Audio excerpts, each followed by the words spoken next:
तो आज हम एपिसोड 9 को शुरू करते हैं और इस एपिसोड में हमें अचानक दिखाया जाता है कि सायश वापस आ जाता है। उसे देखते ही युशु लड़ने के लिए तैयार हो जाती है और कहती है कि सोचा नहीं था कि तुम दोबारा से वापस आओगे, मगर सायश अपने मल्टीपल स्नेक्स के जरिए उस पर हमला कर देता है। तो युश अपनी सोड निकालकर उसके स्नेक्स को मारना शुरू कर देती है, मगर इतने में एक स्नेक सीधा चेन फैंग की तरफ आगे बढ़ता है तो चेन फैंग नीचे गिर जाता है और वो स्नेक सीधा मास्टर की कबर पे जाके हिट करता है, जिस पर चेन फेंक काफी घबरा जाता है, मगर वो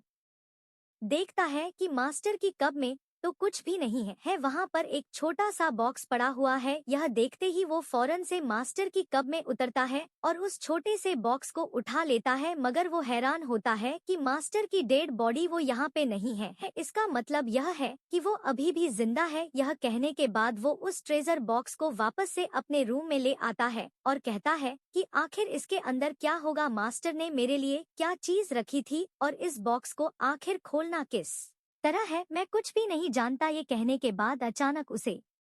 दोबारा से याद आता है कि मास्टर मरने से पहले उससे कहा था कि तुम्हें 5 साल तक मेरी कब्र के पास बैठे रहना है और 5 साल तक लगातार तुमने गोल्डन पिटारा पाल्म ट्री टेक्निक को यूज करना है। ये याद आने के बाद वो कहता है कि मैं दोबारा से वो टेक्निक यूज करके देखता हूँ, शायद कोई फायदा हो। ये कहने के बाद वो ट्रीट टेक्निक को यूज करता है, जिससे वो बॉक्स ओपन हो जाता है और उसके अंदर से एक कोल्डन बाहर निकलता है। उस कोल्डन के ब्लड पिल मौजूद होती है, जिसे देखकर शन फिन जैसे ही अपना हाथ उसकी तरफ आगे बढ़ाता है तो उसके अंदर से एक ब्लड ड्रैगन बाहर निकल आता है, जिसे देखकर शन फेंग भी हैरान हो जाता है। वो ड्रैगन आहिस्ता आहिस्ता घूमते हुए उसकी बॉडी के अंदर चला जाता है और हमें दिखाया जाता है कि वो ड्रैगन उसकी बॉडी के अंदर जाते ही उसकी मेरिडियंस को दोबारा से अनलॉक कर देता है और दूसरी तरफ वो कोल्ड ड्रोन उसके हाथ के अंदर चला जाता है और अपनी एनर्जी को पूरी तरह से उसकी बॉडी के अंदर फैला देता है, जिससे उसकी डेंटिस भी एक्टिवेट हो जाती है, जिसकी वजह हो जाती है जिसकी वजह से उसे बहुत ही ज्यादा तकलीफ होने लगती है और हमें बॉडी पर बहुत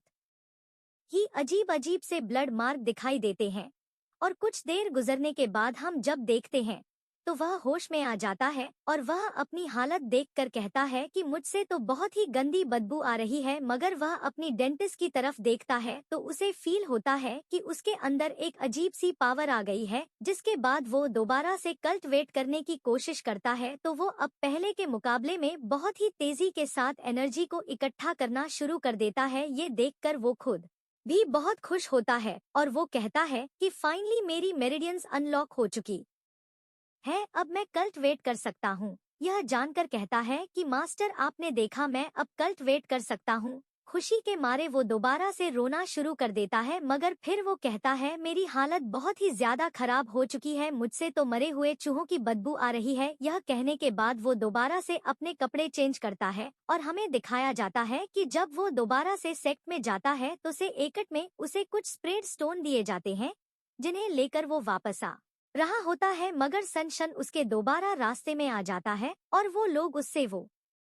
स्पिरिट स्टोन्स भी छीन लेते हैं, जिस पर शन फन कहता है कि मुझे वो स्टोन्स वापस कर दो। तो शन कहता है कि मैं तुम्हें ये वापस कर सकता हूँ, मगर देखना यह है कि तुम कितने पंच बर्दाश्त कर हैं, कि तुम्हारे लिए बेहतर यही है कि तुम जरा दूर रहकर बात करो। जिस पर शन फिन कहता है कि आखिर तुम लोग चा क्या हो। यह सुनते ही वो दोनों वॉरियर उस पर अटैक करने के लिए आते हैं, तो शेन फिंग एक अटैक को डॉज करता है और दूसरे डिसाइल उसे किक मारने की कोशिश करता है, मगर शन फिंग उसे भी ब्लॉक करता है। मगर इतने में पहले उसे दोनों हाथों से पकड़ लेता है और कहता है कि चलो आ जाओ, इसकी जमकर धुलाई करते हैं। यह कहने के बाद एक डिसाइल उसके पास आता है और आते साथ ही उसे एक जोर से पंच मारता है। इसके बाद शेनफी को दोबारा से अपने मास्टर की याद आती है। मास्टर ने उससे कहा था कि मैं तुम्हें प्रोटेक्ट नहीं कर पाऊंगा, अब तुम्हें अपने पैरों पर खुद ही खड़ा होना